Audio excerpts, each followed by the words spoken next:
Welcome back to Shop With Us AZ, where kindness is always in stock.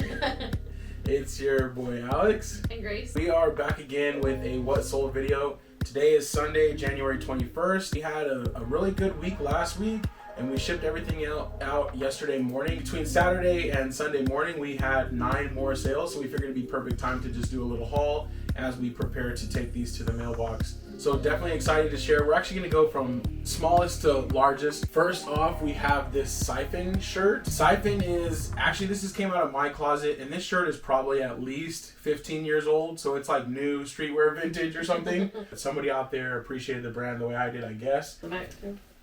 Got the logo on the back there too. This one sold for only $5, and we had it in the closet for a while. It doesn't have the same name brand recognition as some of the other items that we sell. So decided to go ahead and take it just to get some things moving.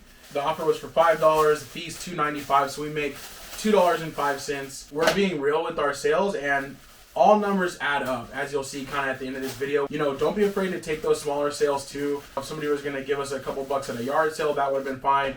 Or this shirt would have ended up being donated, you know, to our homies. Or you can also see what that $2 will buy us. That's a great point. Like, we make $2 off of it. Now, instead of just something that we had in our closet, we can go out and intentionally on those dollar days maybe get 2 items for that same $2. 2 items that we can sell for a bigger profit. So just keeping it going, keeping it flowing is always important.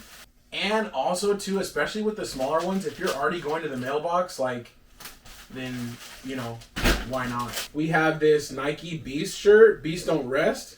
Super soft. Yeah. We got a $10 offer that we decided to accept. That also was out of the closet. The fee was $3. We put a $1 cost on it, so that sale netted us $6. They're getting their postcard too. And I have a lot of different 3X Nike workout shirts in the closet that, you know, we've gotten some good deals on some of them, some lower, but $10 to make a quick $6 or $7. Or if we were trying to take it to like Plato's Closet, now that we've ventured in that stuff, like they only give you $3 or $4 per item too, if that. Next up, we have this Diamond Supply shirt, Player. This is another one out of my personal collection that I've had for at least since like 2004 or something like that. $15 we accepted on this one. The fee was $3.60, so we made like whatever, $12. And those items out of the personal closet are definitely bigger money makers if you can sell them, because you're not putting any money out of your pocket into it. So that's how we started. Selling stuff that's ours already. So this one is on eBay, so it will be going in this cool red mailer. We got these red ones just so we could be a little bit funky with it, you know, instead of just like the plain white ones. I like it. Next up is this tile. We sold this one for $15. We bought it for like $2.50. One day we were randomly at Walgreens, and we saw these tiles were like crazily marked down, like 90% off. They're normally like $20. And so they were like down to like $2. So we bought 3 different ones. This is our 3rd one. The buyer hasn't paid for this one yet, so we're not quite ready to ship it, but we expect, you know, $3.36 worth of fees. We put like $3 into it, so we'll make like $10 off of, or $9, cheap to ship. And they sold pretty fast too. Okay, so next up we have this Torrid Bra, and it was just a little bit too big, the cup size for me. It did come out of the closet, but we decided to go ahead and sell it. Sold for $19. The fees and the shipping was like $5.82 because we did give a shipping discount on this one as well. Make $11.18 into a box. Sells pretty good for us too. The bigger the size, usually the better though. Smaller cups don't seem to sell. They're not as worried about boosting up, I guess. That's because you can always find those sizes everywhere. Bigger sizes and certain brands that are very specific, like people will find what they like and they'll look for that same things. Or limited supply. Like if you're, like for you, even like 2X, 3X, like when we go to the stores, you don't just find it. Right, true. So. There's always large, extra large, but if you're needing 3X, 4X, you're not going to find that, or if they ever had it, they're only going to have a couple of them. They're going to be gone right away. So, all right, next up we have this Franklin flannel, and it is a bleached flannel. They do well. I never had heard of them, but you already knew, right? Yeah, and they sell for like 80 plus, like brand new. This one, we sold it for $28, $5.60 worth of fees. We actually picked it up for $2 at the bins. And I think somebody left it there too, thinking it was just a freaking bleached out like flannel. You know, people down. do that enough on their own. So yeah, so that one, $28 was the sale, $5.60 fees, $2 cost of goods, so we make $20.40 off of that flannel. So one of the stars of the show for sure is this awesome Disney jacket. This is the Skeleton Dad's jacket. Did you want to try it on for us? One last time. It does fit me. But it was gonna be for Grace. But this one was for. This was one we. And it's going to Florida, so it might be going to the parks. Yeah, it is going to go to Florida. I was wondering if it was going to California. So that one actually we sold for $65. The fees were $13, and we actually bought this one for $14. So this one we did pay up a little bit for, based on the comps and just based on me liking it. Yeah. We were like, let's go ahead and try this one out. I'm not gonna wear this in Florida though. True, that's gonna be sweaty. We got to get it to them quick because they might have a couple more weeks to try to wear it before it's too late. Grace does a great job with the boxes. She just lines it up with that paper really nicely. But that one we ended up making $38 on it. So that's cool.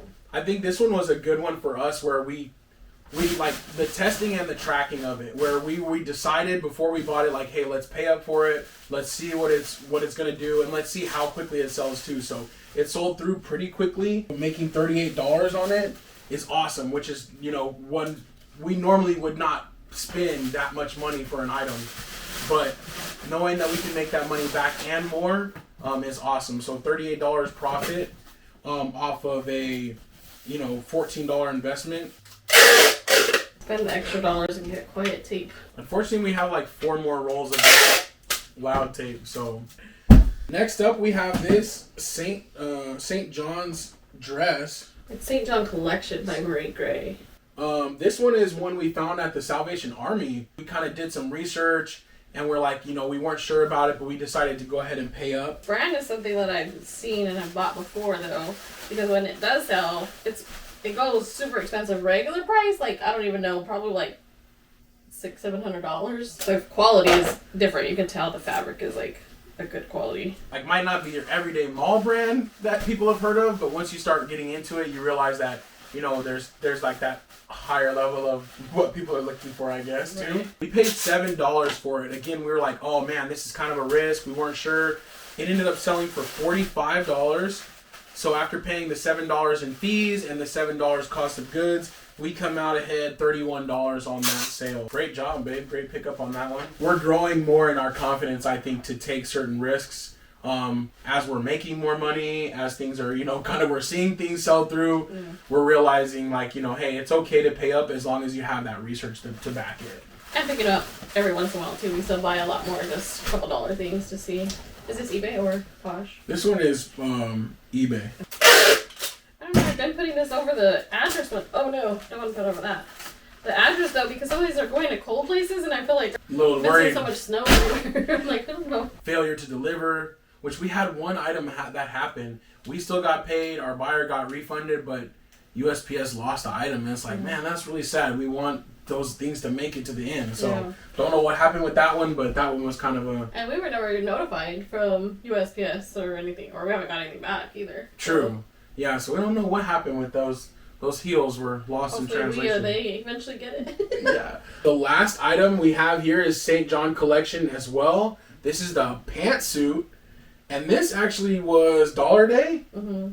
And it's nice. Like the little gold details in the back. Talk about it, babe. And that's where they say to kind of look for like the details and stuff like that. Like if you can tell it's a higher end item or a higher priced item is like the details on it. Like these have like details on the buttons. And then like the back, like Alex is saying, has like a gold chain. But it has the detail in it. So it says St. John on here in like a chain.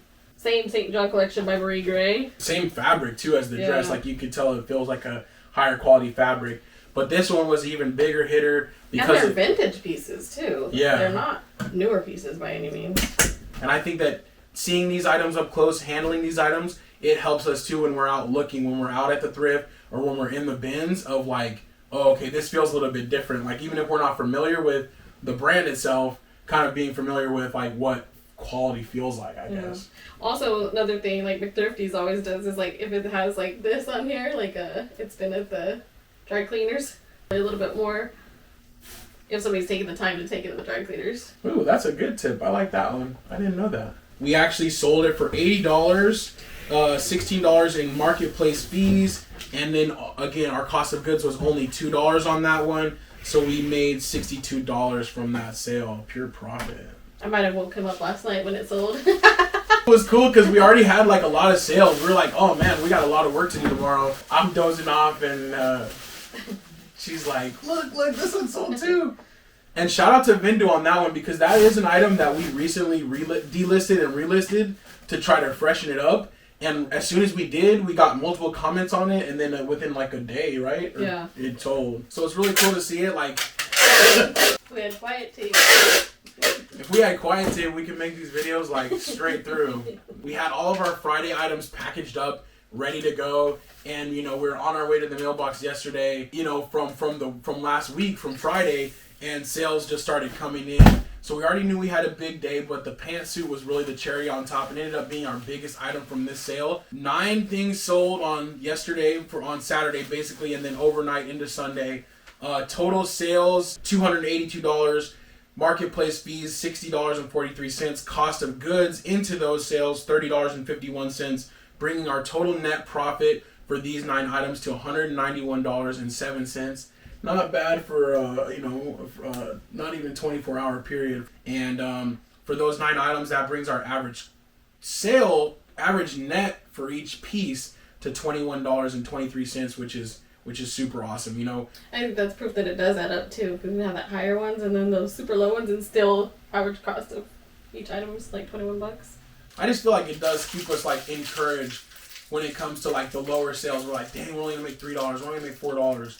But again, as we continue to just get the numbers. So that was SHOPWITHUSAZ, where kindness is always in stock, and our sales for yesterday. We're also in the middle of our Vindu challenge. We're posting something every day on Vindu using their hashtag. And if we qualify for the challenge, or if we complete the challenge, we'll get Vindu free for the year, which Vindu has already paid for itself, but if we get it for free, even better. Yeah. I didn't like it at first, but I am loving it now too. It does take a little bit of getting used to as far as the nuances, but now once we're like doing it front to back and having everything housed within Vindu first, it's really helped us. We started on Poshmark and then backtracked it into Vindu and then put it out, and it's kind of cumbersome at first, but we really kind of stayed down and worked through those things, and now it's doing great. And I think we've learned more through Vindu than other areas, I guess I would say. Yeah. The they're analytics. willing to show the people that work with them and share their stuff. There's different things that we've learned. One of my personal goals is like, I hope we get our own code one day where we can say, you can try Vindu and put in shop with us, you know, so, and maybe on Poshmark still right now. Oh yeah, you can do that on Poshmark though. On Poshmark, hit that shop with us AZ and you'll get $10. You don't even have to buy from us, but $10 on your first purchase. So lots more to come from. We appreciate you joining us on this YouTube journey, and we're excited to see where it goes in 2024. Yeah. Be kind.